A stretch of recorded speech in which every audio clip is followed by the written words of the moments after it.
What if the greatest empire in history built its glory not just on roads, aqueducts, and armies, but on something far darker, turning cruelty into the ultimate form of entertainment? Picture this. The year is 80 AD. A roar rises from 50,000 voices, shaking the marble walls of the brand new Colosseum. The crowd isn't here for speeches or ceremonies or even war. They're here for a show, one that promises awe, horror, and the unthinkable. For the Romans, death wasn't always a solemn ending. Inside the arena, it became theater. Ordinary lives, prisoners, slaves, even innocents, were turned into actors in performances where survival was never the goal. At first it was simple, gladiators fighting one-on-one, but quickly that wasn't enough. The people demanded more spectacle, more shock, and the emperors, eager to keep control and prove their dominance, gave it to them.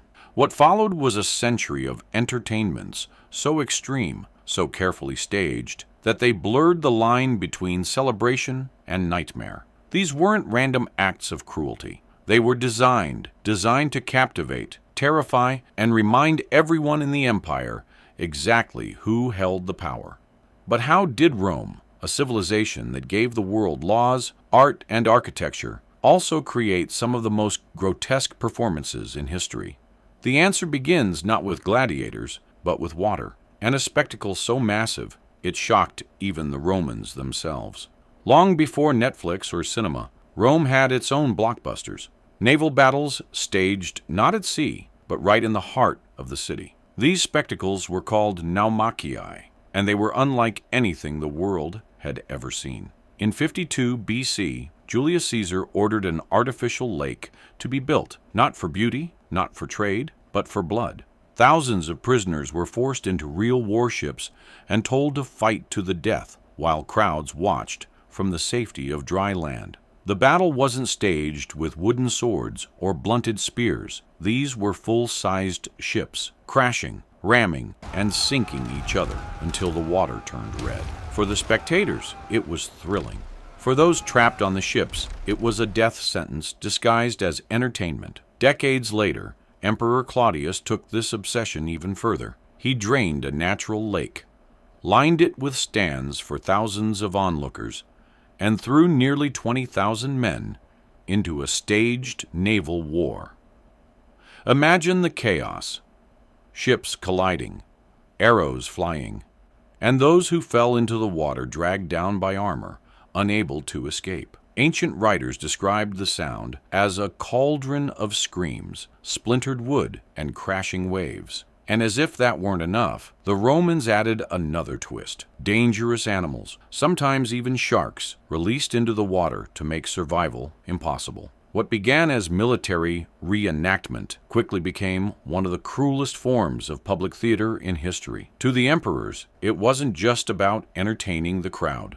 These battles sent a clear message. Rome could command not just armies and land, but nature itself. They could create an ocean in the city, fill it with men, and decide who lived and who died. But naval battles were only the beginning. Once the Romans had tasted the thrill of spectacle, they craved something even wilder: the hunt.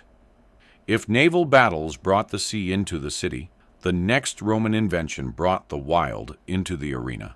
These were the venations, brutal spectacles where humans and animals were pitted against each other, and the lines between predator and prey were deliberately twisted. Exotic beasts were dragged from every corner of the empire: lions from Africa, bears from the mountains, leopards from the east. For the crowd, it was thrilling to see creatures they would never encounter in daily life. But for those thrown into the arena, it was a nightmare, with no escape. Emperors often turned these hunts into twisted games. Domitian, for example, staged what became known as the Day of the Dwarfs, where men and women with dwarfism were forced to fight one another, and sometimes even wild animals, purely for laughs. Caligula, infamous for his madness, had prisoners sewn into animal skins and set upon by packs of dogs trained to hunt them down. He even lined the arena with mirrors, so the condemned could see their own terror reflected back at them as they were attacked.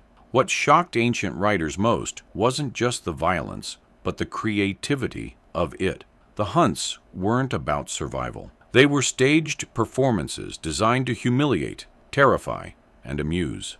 The Romans called it entertainment. Today we might call it psychological warfare, and the crowds loved it. Every scream, every clash, every drop of blood was fuel for their fascination. The emperors, knowing this, escalated the cruelty year after year. But even the beast hunts would soon look tame compared to what came next, when Rome began twisting the very idea of gladiatorial combat into something far darker.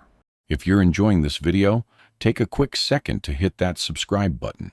We spend hours digging into history, researching sources, and crafting these stories so you can experience them in a way that's both engaging and eye-opening. When people imagine Roman arenas, they usually think of two skilled fighters locked in an even match. But as the empire's appetite for shock grew, that balance of skill and honor gave way to something far more sinister: the impossible battles. Emperor Vespasian introduced these staged fights where the odds were deliberately stacked. One gladiator might face 10 opponents at once. A man with no training could be thrown against a veteran killer. There was no chance of victory. The whole point was to drag out suffering for the amusement of the crowd. One of the most disturbing accounts describes a blind gladiator forced to fight a group of children armed with dull knives. The audience wasn't watching for skill, they were watching humiliation. Rome had turned combat into cruelty, stripping away even the faintest illusion of fairness. Chains were sometimes added, binding fighters together, so escape was impossible. The result wasn't a contest, but a slow-motion disaster where pain lasted as long as possible. Later emperors like Commodus pushed this to extremes, staging fights where injuries were followed by deliberate mutilation. Gladiators might lose an arm or a leg and be forced to keep fighting, bloodied but still conscious, kept alive with crude stimulants, so the spectacle could drag on. These weren't battles anymore. They were theater of suffering, designed to wring out every gasp, every cry, every drop of horror, while the audience leaned forward in fascination. But even this wasn't enough. Rome wanted not just violence, but stories, grand myths, turned into grotesque performances where death itself was part of the script. By the late 1st century, Roman arenas weren't just about fighting, they became stages for twisted theater. The emperors realized that if the people loved stories, they could turn those very legends into deadly performances. This new genre was known as the theater of death. Take the myth of Orpheus, the musician said to tame wild beasts with his song. Under Emperor Domitian, a condemned poet was forced to play Orpheus in the Colosseum. At first, the trained animals moved gently to his music, creating an eerie illusion of the myth coming true. But at the climax, real lions, starved and furious, were unleashed. The poet's song was swallowed by roars and screams as the crowd watched the ending rewritten in blood. Another infamous spectacle retold the punishment of Prometheus, the titan who stole fire from the gods. In the Roman version, a prisoner was chained to a rock in the arena. An eagle was released, just like in the myth, but surgeons had already cut small openings into the victim's body so the bird could tear into living flesh. The audience cheered as myth blurred into grotesque reality. For the emperors, these shows weren't just entertainment. They were political theater. They sent a message.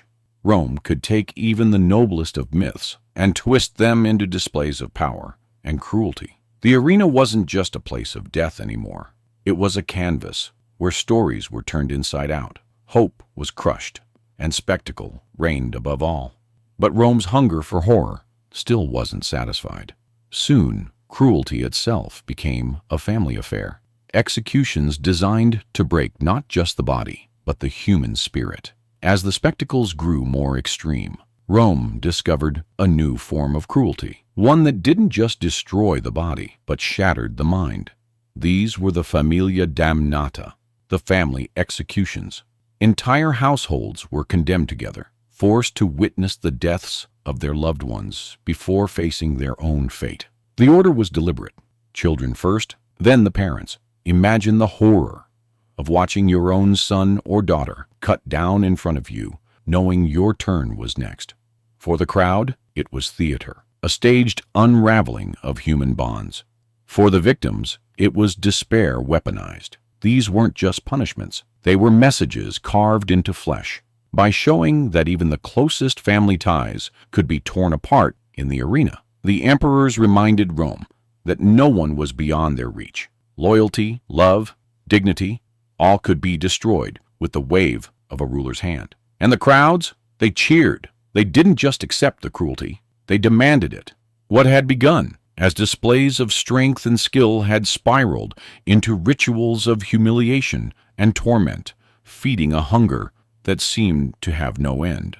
But even this wasn't the final act. Rome would take the obsession further still, turning the arena into a vast experiment in fear, domination, and the slow collapse of human dignity. By the 2nd century, the arena was no longer just a stage.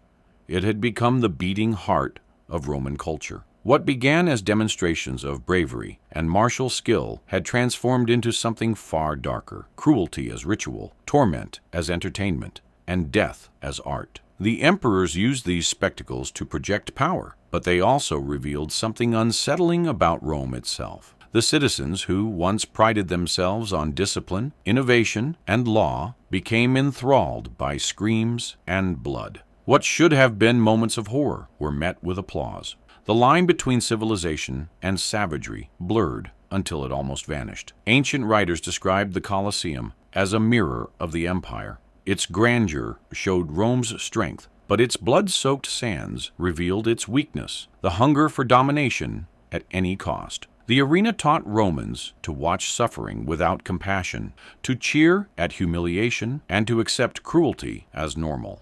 That, more than the stones or the swords, was the true danger. And it forces us to ask, what does this say about human nature? Rome may have fallen, but the fascination with violence, with spectacle, with power displayed through suffering, does it still echo today? We no longer gather in amphitheaters to watch lives destroyed, but how often do we consume entertainment built on pain, conflict, or humiliation? The Colosseum still stands as a ruin in the heart of Rome, but its lessons are not just ancient history.